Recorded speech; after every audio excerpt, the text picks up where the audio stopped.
What makes the state a unique organization in society is they're able to initiate force on property or with property they have not acquired through voluntary exchange, contract, or original appropriation. Basically, they have the ability to tax, a monopoly on that, and they are the final arbiter in all disputes. The contradiction that comes to mind is that most everyone says monopolies are bad. We need antitrust laws because if you have a monopoly, you'll get higher costs, you'll get low quality, and the seller will have the customers basically at their mercy.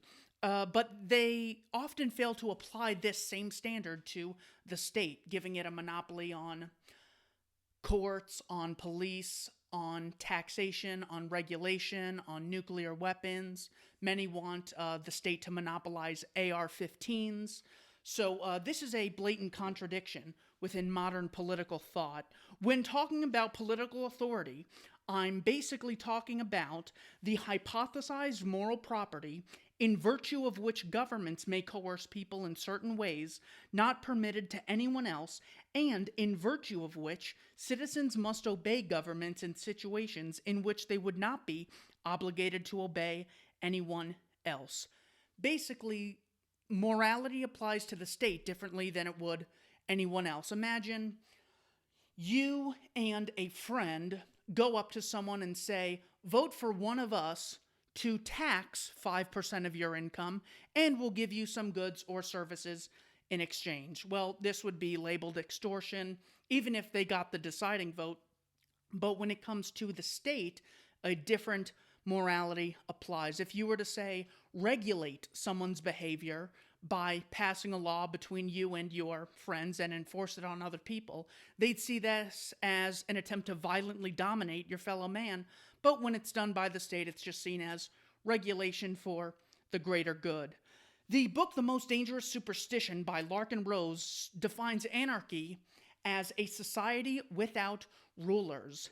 Basically, no individual or group has the right to initiate force against any other person or group. That's what it means to rule over someone, not to simply be in charge of some property or in charge of, say, a seminar or a factory. That is not what's being discussed. Frederick Bastiat said there are two ways to achieve your ends in society, the economic means and the political means. The economic means are a way of exchanging goods and services voluntarily through negotiation. The political means are an attempt to force your opinions on other people, force them to fund things they otherwise wouldn't fund. Henry Hazlett, in his book Economics in One Lesson, referred to this as the voluntary sector versus the coercive sector. The economist Don Boudreaux says you can basically differentiate political ideologies, not left versus right or centralized versus decentralized, but coercivists and voluntarists is a principled way to distinguish political ideologies. People who believe in coercing their beliefs upon others, and others who believe in using voluntary ways of acquiring property and achieving their ends. Dave Smith is a comedian, and on the Joe Rogan podcast, he said, I basically look at libertarianism or anarchism as asking the question, when should you be put in a cage? For not chipping in for an education practice? Probably not. For not chipping in for a war? For not chipping in for a welfare state? For using marijuana? These things don't justify aggression, initiating aggression against peaceful people. So when we're talking about the state and what laws should be, we're basically saying if you don't abide by those laws, those who are caught will be put in a cage. That's the moral question being asked when we say, what should the law be? The book, The Most Dangerous Superstition, goes on to say, if I can't tax you, can I vote for person X to tax you? In other words, if I don't have the right to perform a certain action, I don't have the right to vote for someone else to do it on my behalf. So when it's said that government gets their legitimacy from the people, Well, the people don't have the right to make laws, make executive orders, issue taxation, make regulations, start wars, bomb civilians, they'll be called terrorists. So if the people don't have the right to do something, how could they give that right to the government? It appears government does not have this right at all, but it's simply a group of people claiming to have special rights that they granted unto themselves.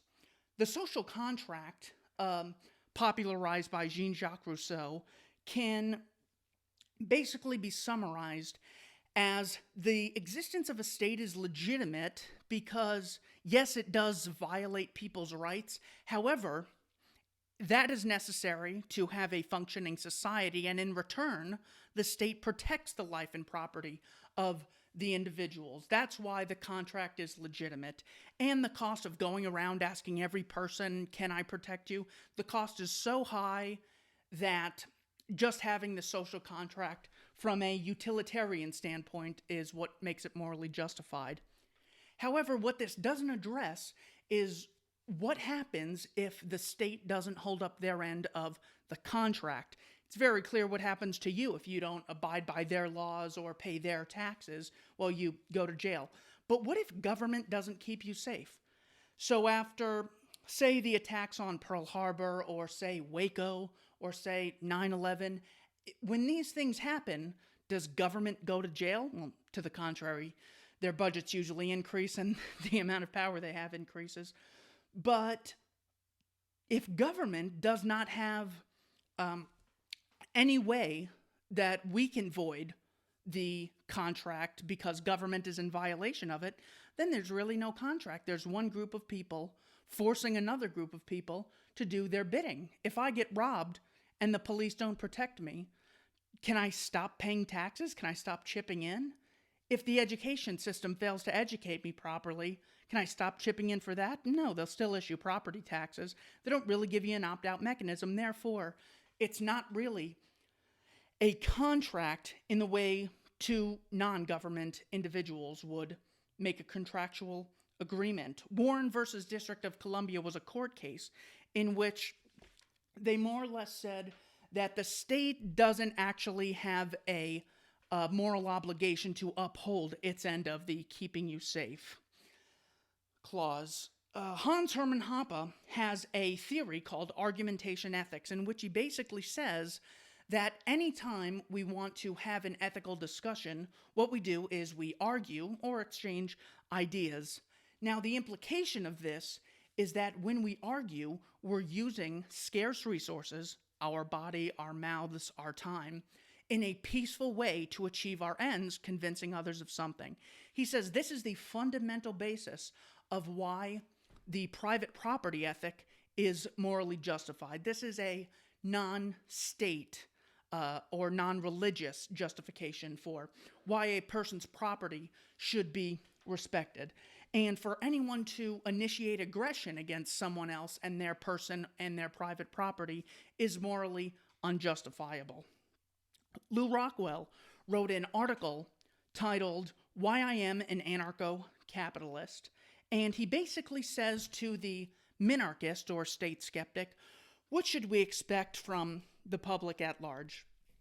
If we have a small government, we still have to convince people why there shouldn't be a minimum wage, why there shouldn't be subsidies, why they shouldn't be trust busters, why they shouldn't regulate the economy. Well, what if there's a school shooting? Then, well, certainly then they should take the guns away just for the greater good of society. It's so costly to continuously educate people at that level. So what he says is if we attack the root of the state, which is they initiate aggression against peaceful people, then we're really attacking the root of the problem.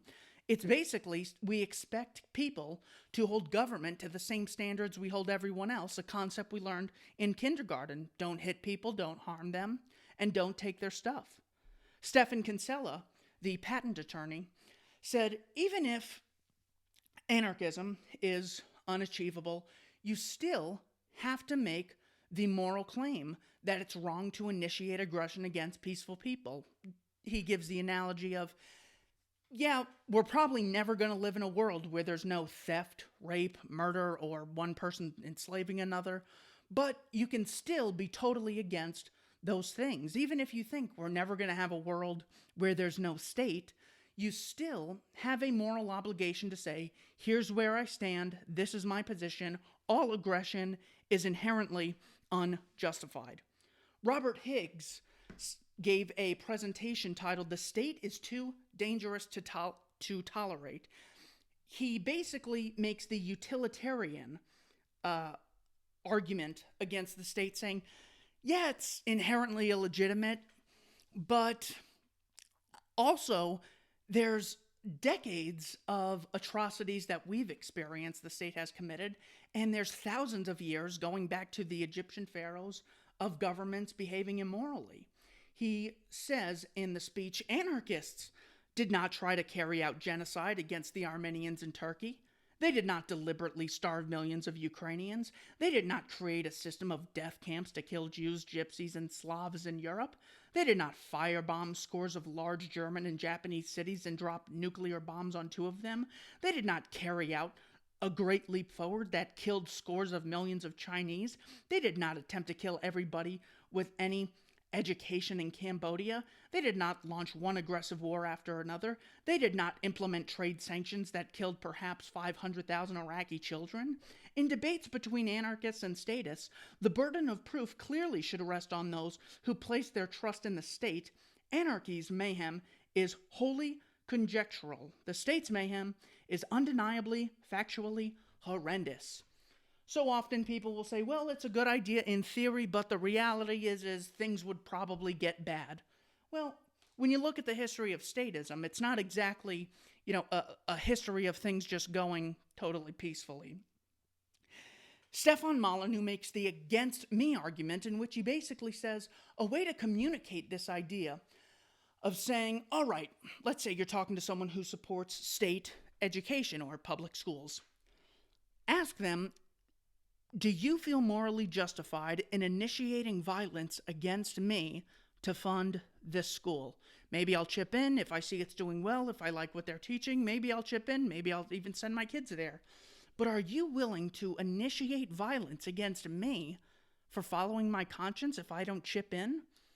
That is the root of the conversations we should be having regarding politics.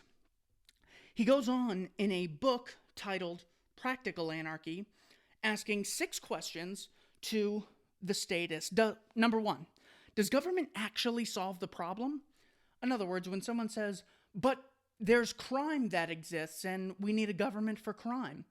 Well, the existence of a government doesn't necessarily mean crime doesn't exist. In fact, the state commits a great deal of crimes. But just saying that there's a problem, therefore the state's legitimate, that's a non sequitur. The second question he asks is, can the criticism of the anarchic solution be equally applied to the statist solution? In other words, let's say you believe that courts should be totally voluntarily operated and funded. One might say, well, what if there's a private court company and someone just buys off the judge, just pays him off, and they always get their way in cases as a result? Well, yes, that could happen, but that could also happen when there's a state. The existence of a state does not stop corruption. In fact, it attracts the corrupt. But also, if such a bad thing can happen with a voluntarily funded group that people voluntarily participate with, the best thing to do is make sure there's a free market where there's competition, where people aren't forced to fund and participate in said corruption. Number 3, is anarchy acceptable as a core value in non-political spheres? Let's go back to the education argument. If I really think something's interesting, say the book The Underground History of American Education by John Taylor Gatto, who recently passed away, I believe that's a very important book. Yet, do I have the right to force people to fund printing copies of that book? Do I have the right to force parents to force their kids to read my book and send them to schools where I teach about how important the book is? Well, if anarchy is accepted in the sphere of me promoting my educational purposes, why is it not also extended to the state? People will say, yeah, you can voluntarily acquire funds to print the book. You can start seminars online. You can get them in person, rent hotels out to try to give speeches on the book, but you can't force people to fund them and you can't force people to read them. So this is a case where anarchy is totally accepted in a non-political sphere, but when it comes to politics, all of a sudden forcing people to fund things and forcing them to participate is for the greater good, so it's then justified. The fourth question he asks is, would the person advocating statism perform the state function himself? So say you believe I should fund the invasion of a country, but I believe that after, reading some history, that maybe these people are rather deceptive, and I think too many civilians will get killed, so I don't want to chip in. Would the person advocating the war feel morally justified in forcing me to pay? As in, he forcibly takes the money from me? Or do they simply believe, no, that's what government does? An author for Huffington Post, Ian Fletcher, says, well, it's not me who's going to force people to stop trading across countries. I'm simply saying the government should do it. This is an example of he doesn't feel justified himself, but for some reason political authority is what legitimizes this violence. Totally contradictory. Number 5, can something be both voluntary and coercive at the same time? In other words, do I have to follow government's laws just because a group of congressmen write down words and then vote on them, even though they're thousands of pages long and the congressmen themselves don't even read them? Well, it's said by the statists that yes, you still have an obligation to follow the law. Why? It's because, well, we consent to it in such a way that if we live in the geographical area of, say, America, we have an obligation to abide by the laws imposed by that state. Well, is it voluntary that I cooperate with the government? Or do you force me to do things I otherwise wouldn't do? They say it's voluntary to join the governments, and that's why they get to coerce you. Well, if it's voluntary that I join, then they're not initiating coercion. But you can clearly see it's coercion when you attempt to opt out. So this is another contradiction. Number 6, and finally, does political organization change human nature? In other words, if people are bad, then having a government would just mean a government filled with bad people. So the belief that, well, men are not angels, therefore we need government. The question has to be asked, what species do you want running the government? Also, when you have a government, the most evil people will be attracted to such coercive power. I mean, the average person's not a psychopath, but the average dictator, the average politician, maybe something different applies. A common objection to the existence of a stateless society is the rich will take over. The poor will then be at the mercy of the rich, and this is unjustified. Now, one question I ask them is, why in 2018 are people so much more afraid of Trump and they're worrying about, what Trump's going to do and why weren't they so worried in 2008? And the obvious answer is, well, duh, he wasn't president in 2008. He was just some billionaire. Now, this goes to show you that even when someone's rich, even if they're a billionaire or a trillionaire, they can't get a cent out of your pocket unless you voluntarily give it to them. They can't force you to do things unless you choose to contract with them. They can't force you to live somewhere. They can't impose executive orders. They can't pass laws and stop you from trading with people or take your property or eminent domain your land. So this is an example of the existence of a rich person does not violate my rights. Whereas if someone were given political power, that is when they have the ability to actually violate my rights. This goes back to the voluntary sector versus the coercive sector. Now, the side effects of the myth of the belief in political authority, the belief that some people have more rights than others, that violence isn't violence when this group called government does it. The side effects of this myth have been economic depressions, genocide, war, famine, mass death, property destruction, businesses losing customers, oligopolies being created because only a certain amount of big businesses have the resources and funds to comply with said regulations. These are all terrible things that happen as the result of believing in this myth. So it's not just the myth itself, but there's also a great number of tragedies that go along with it.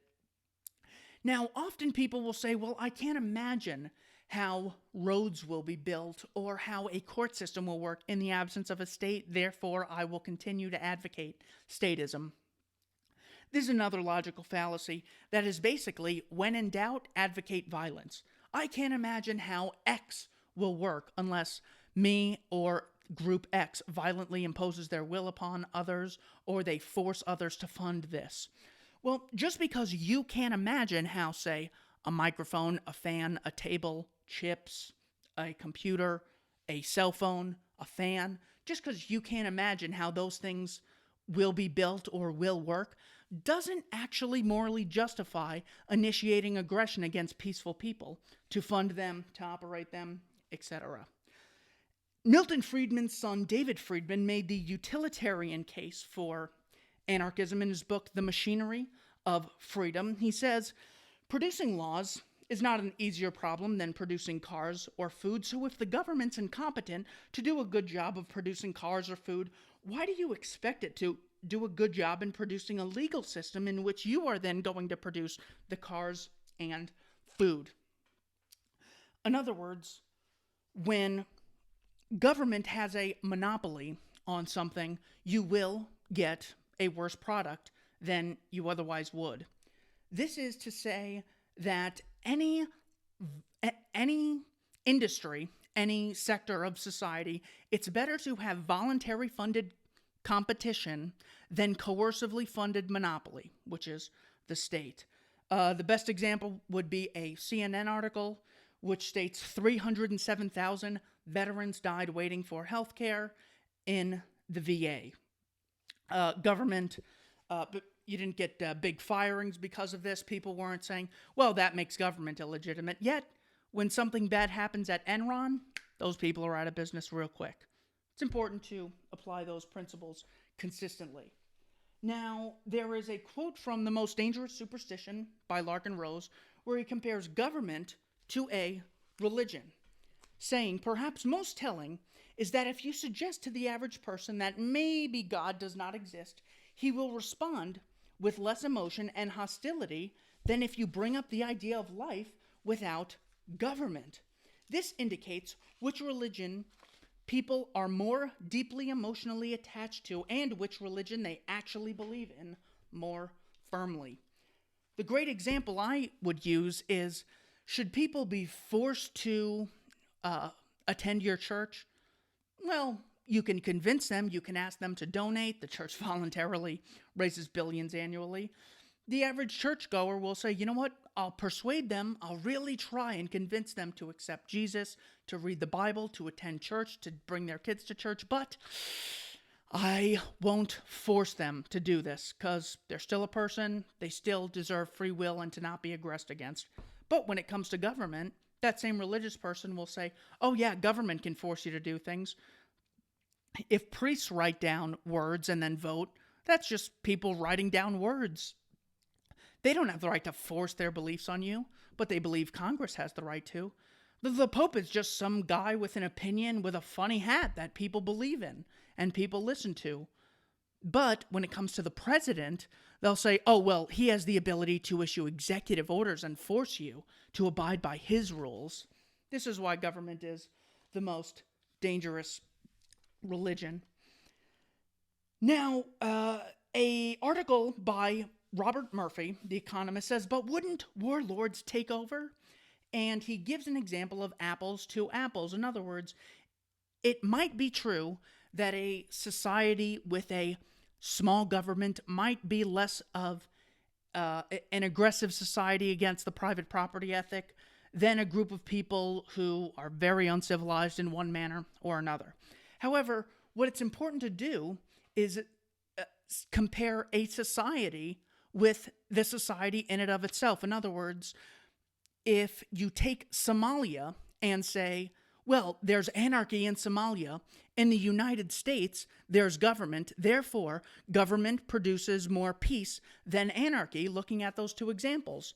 A much more honest example would be to say, look at Somalia under a stateless society and look at Somalia while they had a state. In other words, putting some people in charge of other people in a society, violently ruling over them, does not make matters better, because you're simply dealing with the same people, just giving different incentives. Larkin Rose addresses this, saying, if human beings are so careless, stupid, and malicious that they cannot be trusted to do the right thing on their own, how would the situation be improved by taking a subset of those very same careless, stupid, and malicious human beings and giving them societal permission to forcibly control all the others? Here is what all statists have in common. They basically have socialism in common. Socialism, the institutionalized aggression against the private property ethic, whether it's under the guise of the nation or the race or the workers. He says, big or small, left or right, it's still evil, saying, all statists believe that the people who make up government have an exemption from basic human morality and not only may do things which others have no right to do, but should and must do such things for the supposed good of society. One of the many arguments you come across when debating left statists is the belief in positive rights. You have a right to healthcare. You have a right to education. Now, if I have a right to, say, healthcare, I have the right to go up to anyone and say, give me money, or I'll put you in jail, or I'll use violence against you if you don't give me money with which I will seek health care. I could also have the right to go into any bookstore and take as many books off the shelf as I want, so long as I use those books to educate myself if I have a right to education. I can steal someone's computer so long as I use the computer at some point in the future to educate myself with that computer.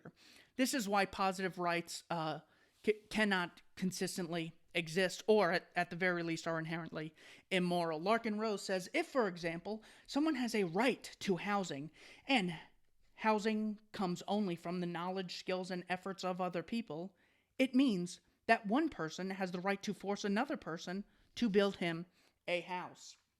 Finally, to quickly review, people cannot delegate rights they do not have, which makes it impossible for anyone to acquire the right to rule, authority. Also, people cannot alter morality, which makes the laws of government devoid of any inherent authority. Ergo, authority, the right to rule, cannot logically exist. One final word on a utilitarian point of view is that when people have more freedom, they make more voluntary, mutually beneficial exchanges, which makes the society wealthier, gives us more leisure time, more time to do things we appreciate, more time to spend with our family, pursue other ideas. And also, violence is very expensive. So when people fear that violence will break out, it's important to recognize that people are less likely to simply write checks to another group if they'll invade a country, bomb civilians, and starve them with sanctions afterwards, when they directly have to bear the cost.